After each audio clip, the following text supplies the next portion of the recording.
There's only one thing in the whole universe over which you have complete control, and that is your thoughts. If you wish to change any of the conditions of your life, you have to change the thoughts that precede those conditions. You have to change what is going on in your mind. Whatever you believe with feeling, and this is the key, with feeling, and the more emotion you put into a belief, becomes your reality. If you believe something that is positive or believe something that is negative, or as Henry Ford said, if you believe you can do a thing or if you believe you cannot, you are right. Most of the limitations we have do not exist in reality. They exist only in your own mind. We have a deep down desire inside of us to remain consistent. So we're always trying to view our world, rationalize our world, interpret our world so that it is consistent with what we have already decided to believe. However, if we begin to change our beliefs, we begin to change our reality.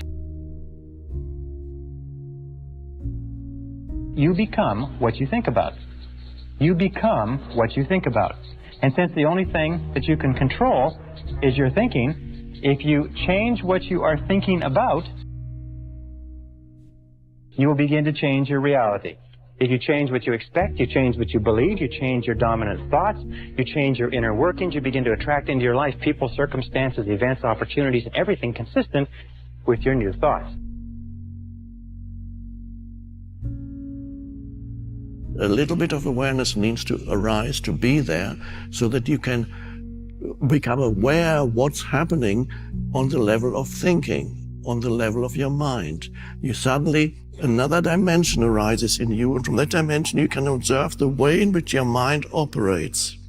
And before you were completely identified with it, but now you are no longer the thinking mind. You are the intelligence behind the thinking mind. That intelligence itself is not a conceptual intelligence. It's higher, or we can say deeper than conceptual intelligence. That, by the way, is not an intelligence that is encouraged in our civilization. It is not the non-conceptual intelligence is not something that is given much attention to in higher education or lower education.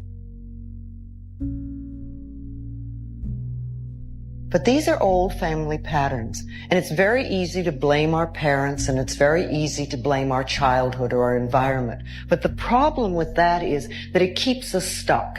We don't get to be free. We get to stay in our victim thing, and that's no good for anybody. Then we just get to keep having our problems.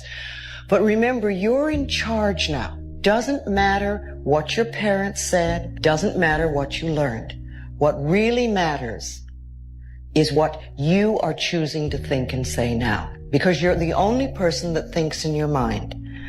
Remember, we get to choose the way we think, and we can choose to change the way we think.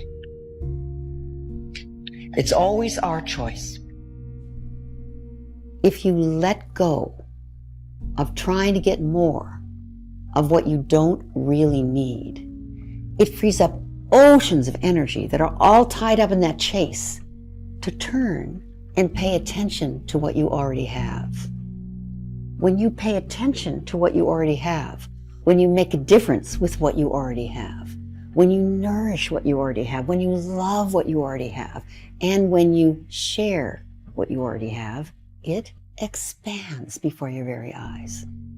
It's the opposite of what we think. That's a long sentence to remember, but here's a short version of it.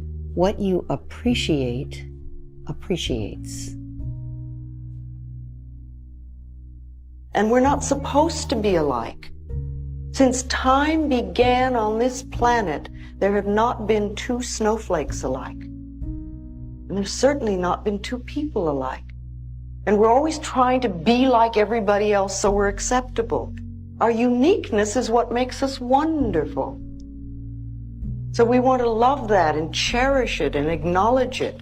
You see, if we really believe in our uniqueness and the wonder of each being, then there is no competition and no comparison. There can't be. We're just different, and we're meant to be different, and that's wonderful. You want to truly learn. You want to truly figure out the riddle of who you are. So when you're born, There's something unique about it. There's something unusual about you in your genetics, in the family that brought you up, where you're from, the culture that you are, your early experiences. There's something different about you, something unique and unusual. I want you to think that you were destined to create something important and contribute to society. And in your college years, you're trying to figure that out. It's like a riddle that you are solving.